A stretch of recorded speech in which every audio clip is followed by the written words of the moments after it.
Hello friends, एक बार फिर आप लोगों का स्वागत है आपके अपने यूट्यूब चैनल डीएपी इलेक्ट्रिकल में। तो फ्रेंड्स, उम्मीद करते हैं आप लोग अपना कॉपी और पेन लेकर तैयार हो गए होंगे। हम लोग शुरू करते हैं अपना चैप्टर इलेक्ट्रिकल ड्राइंग, जिसमें हम लोग क्या पढ़ रहे हैं, अर्थिंग।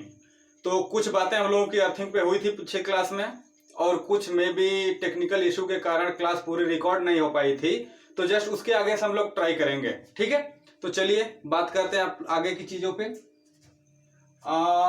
मैं एक बार रिकॉल करा देता हूं आप लोगों को कि हमारी बात कितनी हुई थी।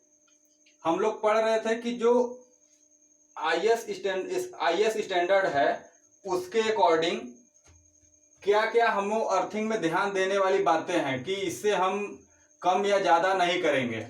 तो देखिए क्या क्या हम लोगों ने कल पढ़ा था। पहला पढ़ा था इलेक्ट्रोड की गहराई। मैंने बताया था कि इलेक्ट्रोड की गहराई कम से कम 1.25 मीटर होनी चाहिए। कहाँ? ग्राउंड के अंदर, ठीक है। ये हमारा ग्राउंड हो गया, तो इसके अंदर कम से कम 1.25 मीटर होनी चाहिए।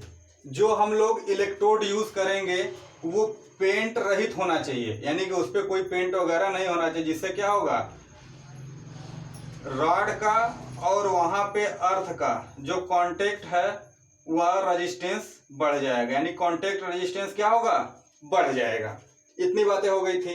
उसके बाद हम लोगों ने डिस्कस किया था कि जो पाइप है उसका जो डाया है, डायामीटर यानी व्यास, अगर जीआई का पाइप लेते हैं तो 38 mm होना चाहिए।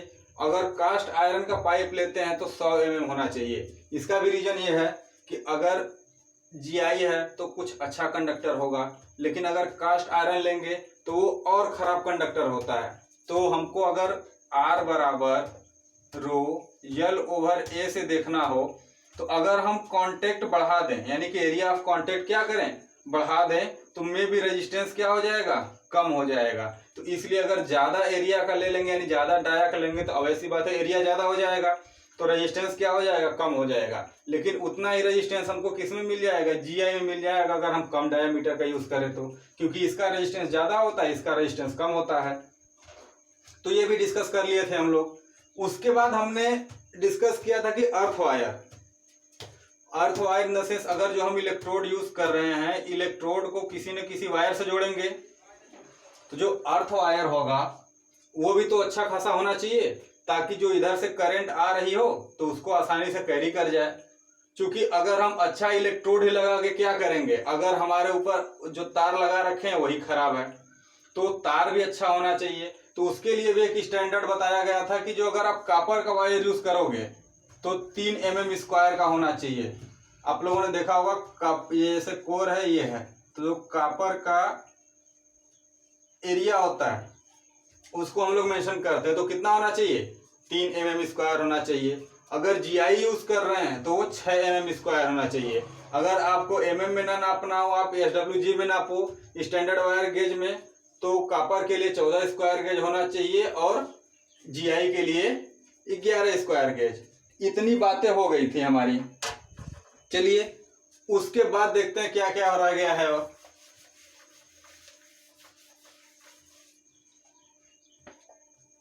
देखिए 5वें पे क्या होना चाहिए, अर्थ वायर और जो इलेक्ट्रोड है अगर पॉसिबल हो तो एक ही मटेरियल का होना चाहिए, यानी कि मटेरियल क्या होना चाहिए, सेम होना चाहिए। अगर हम ये देखिए ग्राउंड के नीचे इलेक्ट्रोड लगा रखे हैं और ऊपर से हमने वायर इसमें जोड़ रखा है, आपको पता है, आपने डेली लाइफ में देखा होगा, अगर आप घर पे कोई वायरिंग वगैरह या कनेक्शन वगैरह किए होंगे, अगर इधर से कोई एल्युमिनियम की वायर आ रही हो और आप यहाँ पे कॉपर का वायर जोड़ दें, ठीक है, या फिर आपके यहाँ जो एल्युमिनियम के वायर दौड़े होते हैं खंभों पे, आप वहां पे ले जाके कॉपर जोड़ दें या आयरन जोड़ दें, तो होता क्या है, यहाँ पे धीरे धीरे बहुत तेजी से कार्बन जमना शुरू हो जाता है और ज्वाइंट पे कार्बन जमते जमते क्या हो जाता है, एक अच्छा खासा रेजिस्टेंस क्रिएट कर देता है और यहाँ पे हीट जनरेट होने लगती है I²R के रूप में। अब यहाँ I²R के रूप में जब हीट जनरेट होगी तो ये गर्म होगा कांटेक्ट, और गर्म होकर क्या हो जाता है, ये ब्रेक हो जाता है। तो इस चीज को अवॉइड करने के लिए हम लोग कोशिश करते हैं कि कांटेक्ट ये जो इलेक्ट्रोड है और जो वायर है इसका जो कांटेक्ट हो वो सेम मटेरियल का हो, जिससे कि यहाँ पे क्या होता है, कार्बन जमना या फिर कांटेक्ट रेजिस्टेंस का मान ज्यादा नहीं बढ़ता है। इस चीज से हम बच जाते हैं कि ये बार बार ब्रेक ना हो पाए। तो इस चीज को अवॉइड करने के लिए यहाँ पे बार बार ब्रेक ना हो, हम लोग क्या कोशिश करते हैं कि मटेरियल सेम रखें। ठीक है, तो ये होता है एक मटेरियल का भी कि स्टैंडर्ड मटेरियल होनी चाहिए, यानी सेम लगभग हो। अब ये कोई वो नहीं है कि आप सेम ही यूज करो, लेकिन कोशिश करनी चाहिए कि सेम हो। ठीक है, आइए देखिए एक और देखते हैं क्या करता है वो। इसमें बोला गया है कि अर्थ वायर को यांत्रिक क्षति से बचाने के लिए इसे भूतल से कम 30.5 सेंटीमीटर नीचे तथा 12.7 mm व्यास के जीआई पाइप में से ले जाना चाहिए। देखिए क्या होता है, इसका कहने का मतलब है कि अगर हम यांत्रिक क्षति से बचाव चाहते हैं तो क्या करेंगे। ये हमारा ग्राउंड है, ठीक है। ग्राउंड के नीचे हमने ये टैंक बनाकर यहाँ पे हमने अर्थिंग डाल दिया है। ये अर्थ इलेक्ट्रोड है, ठीक है। अब इस अर्थ इलेक्ट्रोड में हम क्या करेंगे, वायर जोड़ेंगे। लेकिन कोशिश ये करनी चाहिए कि ये जो अर्थ वायर है ये जीआई पाइप में से होकर जाए, जिसका डाया कितना होना चाहिए, मैंने आपको बताया था अभी 12.7 mm का ये जीआई पाइप होनी चाहिए। उसके अंदर से हमारा वायर कितना नीचे, ये दूरी होनी चाहिए हमारी 30.5 सेंटीमीटर। अब देखिए इससे क्या फायदा होगा, ये हमारा ग्राउंड था। इससे हमारा फायदा ये है कि आपने अर्थिंग कर दिया, अर्थ के यहाँ पे आपने एक ढक्कन से ढक दिया सीमेंटेड का टैंक बनाकर। यहाँ तो अच्छी बात है, कोई भी बाहर से दूसरा आदमी काम करने आएगा फावड़ा लेकर या फिर कोई और हथियार लेकर, हो सकता है उसको थोड़ी सी मिट्टी खोदनी हो, कोई ऊपर से तार खींचनी हो, तो वो सोचेगा कि थोड़ा सा गड्ढा कर दें और उसी के अंदर से ले जाएं। अब होगा क्या, जहाँ पे ढक्कन है वहां तो उसको दिख जाएगा यहाँ से कि भाई हाँ ये तो यहाँ ढक्कन है, यहाँ नहीं खोद सकते। लेकिन इस ढक्कन के बाद से वायर कहाँ से गया है, किधर गया है, कोई हमें आइडिया नहीं, क्योंकि वायर को हम थोड़ा नीचे से ले जाते हैं। अब अगर वायर हमें नहीं दिखेगा, हो सकता था वायर अगर यहां से गई हो, उसने यहीं पे फावड़ा चला दिया। अब फावड़ा चला दिया, हमारा जो वायर था वो फावड़े से ब्रेक हो गया। अब वायर ब्रेक हो गया, सामने वाले को पता भी नहीं चला, अपना काम करके चला गया। अब फावड़ा नहीं चलाया, हो सकता है कोई मशीन ही आके उस पर लगा दी हो चोट और वो ब्रेक हो गया हो। तो इस चीज से बचने के लिए हम क्या करते हैं, कम से कम 30.5 सेंटीमीटर नीचे ले जाते हैं वायर को। और सिर्फ नंगा वायर ही नहीं ले जाते, उस वायर को कोशिश करते हैं कि एक जीआई पाइप से जाए। जीआई हार्ड होता है, अगर उस हार्ड पाइप के अंदर से जाएगा ये वायर, तो अगर एक बार चोट भी लगती है इनकेस किसी गलती से नीचे, तो एक बार पाइप झेल जाएगा। और जब पाइप झेल जाएगा तो सामने वाले को पता चल जाएगा, हो सकता है नीचे कोई मटेरियल है, इस पे यहाँ पे अब न चलाएं। तो अर्थिंग को मैकेनिकल इंजरी से बचाने के लिए हम लोग क्या करते हैं, 30.5 सेंटीमीटर नीचे ले जाते हैं और 12.7 mm व्यास के जीआई पाइप वाले में से ले जाते हैं, ताकि मैकेनिकल इंजरी से बच सके। ये स्टैंडर्ड है, मैंने आपको पहले ही बताया था कि स्टैंडर्ड चीजें ये होती है कि आप इससे कम नहीं रखोगे, आप ज्यादा कर सकते हो आपकी सुविधा के अनुसार, ठीक है। तो ये पॉइंट हो गया है कि आप मैकेनिकल इंजरी से कैसे बच सकते हो। देखिए और क्या कहता है, एक पॉइंट और हम लोग देखते हैं।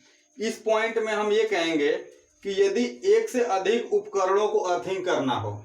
अब देखिए, अगर मान लेते हैं आपके पास एक मशीन ये है, एक मशीन ये है, एक मशीन ये है, अब इनको अर्थिंग करना है, तो आपके पास एक अच्छा खासा ऑप्शन ये हो सकता है कि भाई चलो ये हमारा अर्थिंग है, यहाँ पे वायर निकली है, यहाँ से अर्थिंग वायर लेकर जाएं, इसमें जोड़ दें, यहाँ से अर्थिंग वायर लेकर जाएं, इसमें जोड़ दें, यहाँ से अर्थिंग वायर लेकर जाएं, इसमें जोड़ दें। अब आप यहाँ जोड़ोगे कहाँ, एक ही जो कांटेक्ट है यहाँ पे निकला हुआ, आप उसी में ले जाके सारे वायर को जोड़ दोगे। अब किसी कारण से एक का खराब हुआ तो सारे का खराब कर देगा। दूसरा चीज, या तो फिर आप अलग अलग क्या करो, अर्थिंग दो अलग अलग मशीन के लिए, इसको यहाँ दो, इसको यहाँ दो, इसको यहाँ दो, इसको कहीं और यूज कर लो।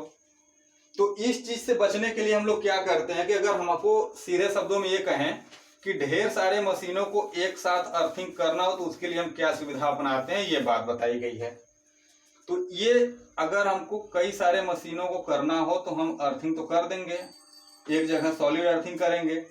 सॉलिड अर्थिंग के बाद हम एक ले जाकर क्या लगा देंगे, डिस्ट्रीब्यूशन सिस्टम लगा देंगे, यानी कि एक बस बार लगा देंगे डिस्ट्रीब्यूशन के लिए और उसमें छोटे छोटे होल कर देंगे। अब होगा क्या इसमें, अगर जितनी भी मशीनों को अर्थिंग करना है, एक मशीन को यहाँ कर दिया कॉन्टेक्ट पे लाकर, दूसरी को यहाँ कर दिया, तीसरी को यहाँ कर दिया, और ये कहाँ जुड़ गया, जाके अर्थिंग के साथ जुड़ गया। तो होगा क्या कि आपको बहुत सारे कॉन्टेक्ट खोलने जोड़ने की जरूरत नहीं पड़ेगी, आप एक ही बस बार पे अपना सारा कॉन्टेक्ट खोलकर जोड़कर ऐड कर लोगे, तो इससे हमें सुविधा मिल जाती है। तो इस चीज को भी उसने मेंशन किया है कि अगर आपको एक से अधिक उपकरणों को अर्थिंग करना हो तो एक मुख्य वितरण बोर्ड को सभी अर्थ वायर दे देते हैं, यानी कि एक मुख्य वितरण बोर्ड होगा, इसमें सभी अर्थ वायर को क्या करेंगे, दे देंगे, और फिर यहां से एक अर्थ वायर ले जाकर इलेक्ट्रोड के साथ जोड़ देंगे। तो इससे हमारे बहुत सारे मशीनों को एक साथ अर्थिंग मिल जाएगी और हमारा वायर भी ज्यादा नहीं लगेगा। तो ये हो गई एक और बात। चलिए नेक्स्ट देखते हैं क्या है। नेक्स्ट हमारा है 8वां, इलेक्ट्रोड ग्राउंड में सीधा धसा होना चाहिए। मतलब कि जो आप ग्राउंड के अंदर इलेक्ट्रोड को डाल रहे हो वो ऐसा नहीं है कि जैसे ही विचार के इस एंगल पे डाल दिया, इस एंगल पे डाल दिया, नहीं। आप कोशिश ये करोगे कि इलेक्ट्रोड एकदम वर्टिकली नीचे जाए, कोई भी टेढ़ा टाढ़ा ना हो। तो ये भी एक सिंपल सी बात है कि इलेक्ट्रोड को क्या रखना चाहिए, हमेशा सीधा रखना चाहिए ग्राउंड के अंदर। चलिए तो छोटी सी बात थी, इसको हम लोगों ने देख लिया। अब आइए जो हम लोग अर्थिंग करते हैं, जिस इलेक्ट्रोड से करते हैं, मैंने आपको बताया था कि एक पाइप अर्थिंग करते हैं और एक प्लेट अर्थिंग करते हैं, तो उसकी साइज क्या होनी चाहिए। देखिए मैं आपको बता रहा हूं कौन सी साइज होनी चाहिए। कौन सा नंबर था हमारा, अभी 8 नंबर तक हो गया था। 9वां पे हम क्या करेंगे, अर्थ प्लेट की साइज, अर्थ प्लेट की माप, ठीक है। चलिए अर्थ प्लेट की माप के लिए कहता है कि अर्थ प्लेट हमारा कुछ इस शेप का होता है।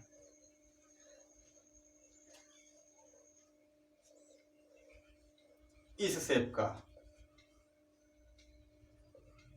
एक रेक्टेंगुलर, या फिर इसको स्क्वायर भी बोल सकते हैं, इस साइज का। अब देखने में तो ऐसा होगा, अगर हम जीआई का यूज करेंगे तो साइज कुछ और होगी, अगर कॉपर का यूज करेंगे तो साइज कुछ और होगी, ठीक है। तो देखते हैं कॉपर के लिए क्या साइज होनी चाहिए और जीआई के लिए क्या साइज होनी चाहिए। तो अगर हम कॉपर के लिए देखें तो ये 60 बाई 60 बाई 3.16, ये सेंटीमीटर में होना चाहिए, ये सेंटीमीटर में होना चाहिए, लेकिन 3.16 किस में होना चाहिए, mm में होना चाहिए। किस में होना चाहिए, mm में। आई थिंक ये mm में होना चाहिए या सेंटीमीटर में।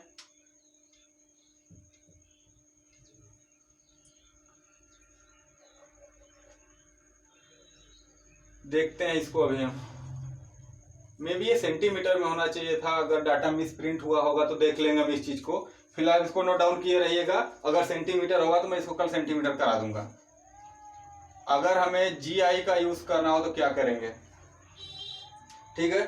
अगर हमें जीआई का यूज करना है तो भी ये साइज यही रहेगी,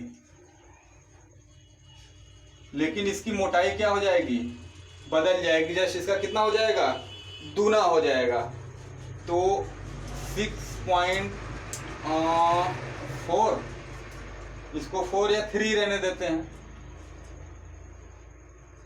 mm। ये हम इस साइज का क्या लेंगे, अर्थ प्लेट लेंगे, ठीक है।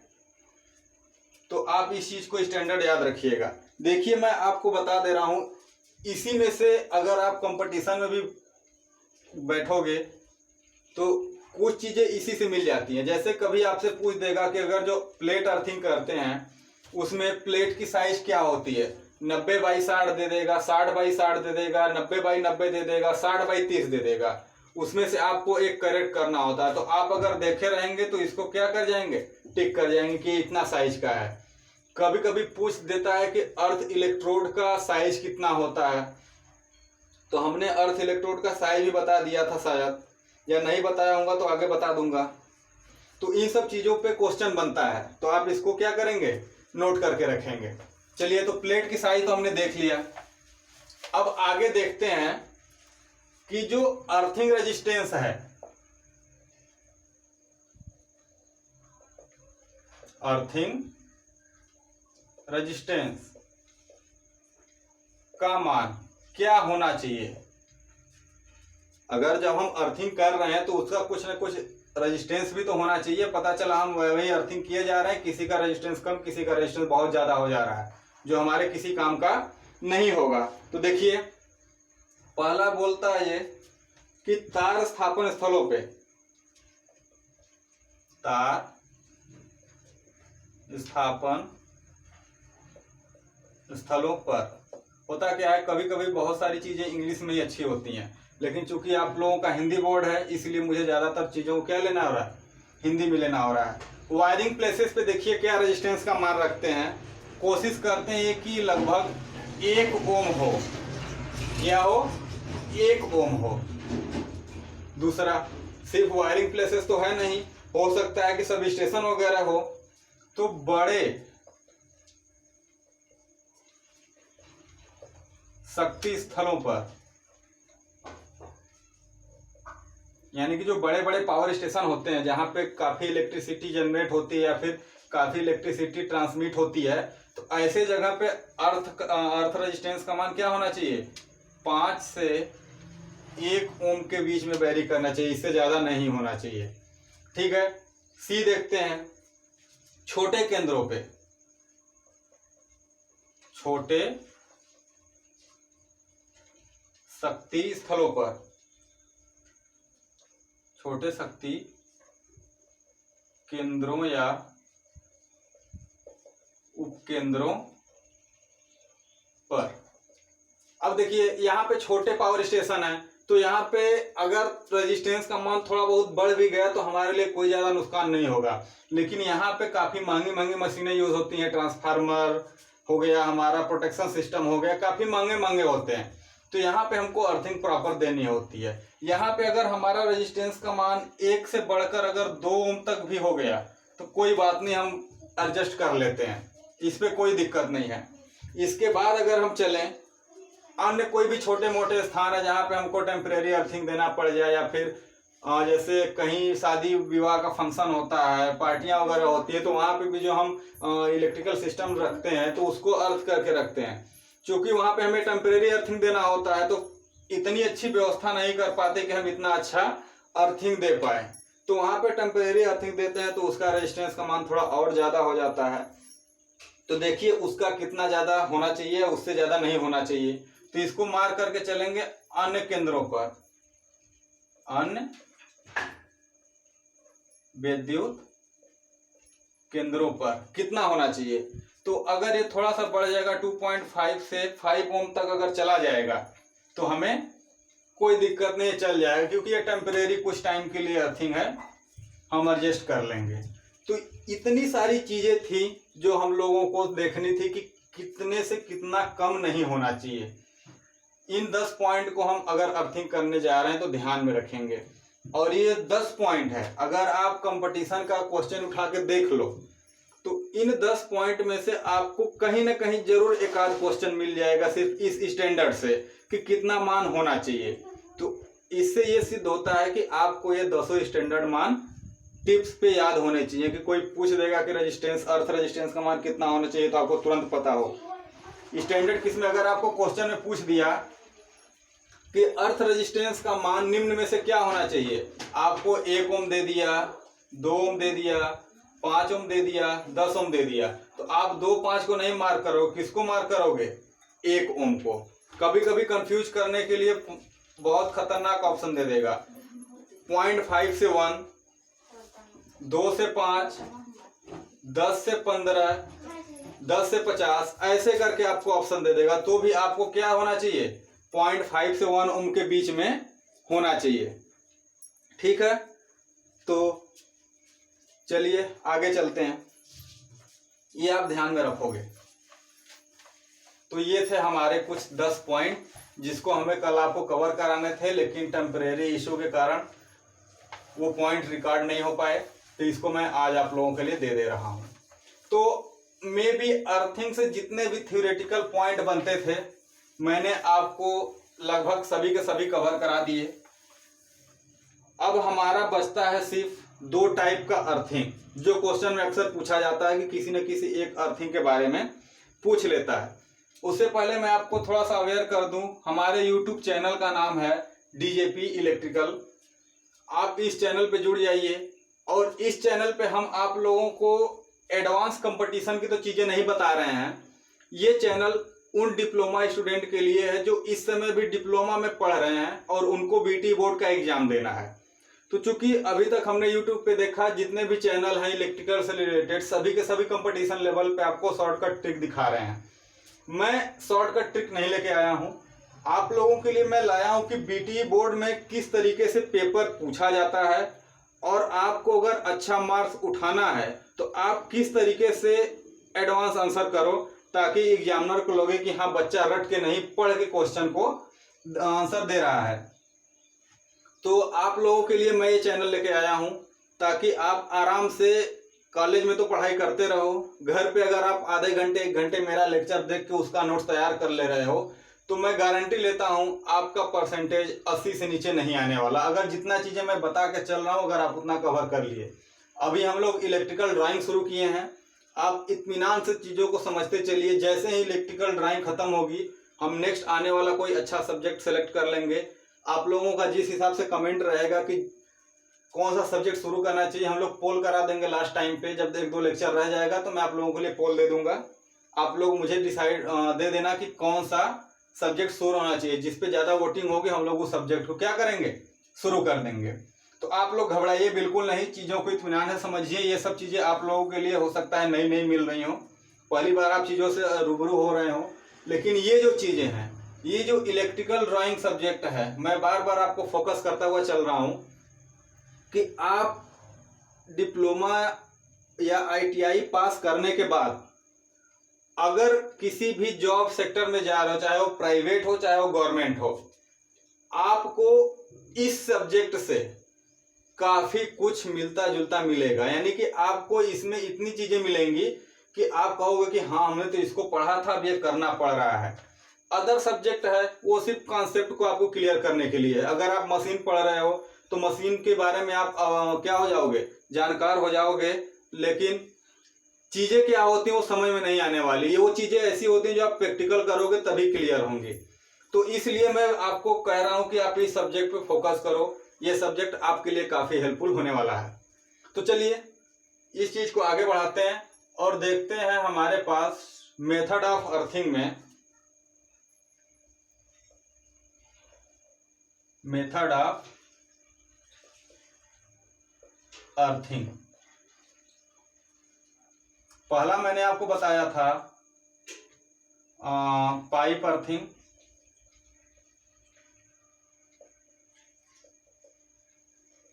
और दूसरा था प्लेट अर्थिंग।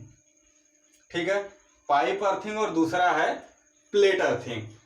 तो आप लोग हेडिंग डालेंगे, पहला पाइप अर्थिंग। ठीक है, तो मैं चाहता हूं कि अभी आप हेडिंग डालकर छोड़ दें, कल हम लोग जब पाइप अर्थिंग शुरू करेंगे तो पूरी चीजें एक क्लास में फिनिश करेंगे। आज आधा कल आधा, इसमें काफी डिस्टरबेंस होता है। तो मैं कोशिश करता हूं कि आप लोगों के लिए कल ही शुरू करूं, ताकि एक ही लेक्चर में पूरा एक पाइप अर्थिंग खत्म हो जाए, फिर दूसरे लेक्चर में प्लेट अर्थिंग खत्म हो जाए, आपको आधा इस लेक्चर में आधा उस लेक्चर में न मिले। तो ठीक है, आज के लिए बस इतना ही है आप लोगों के लिए। कल फिर मिलते हैं नेक्स्ट क्लास में। तब तक के लिए आप लोग अच्छे से रहिए, मजे करिए और पढ़ते रहिए।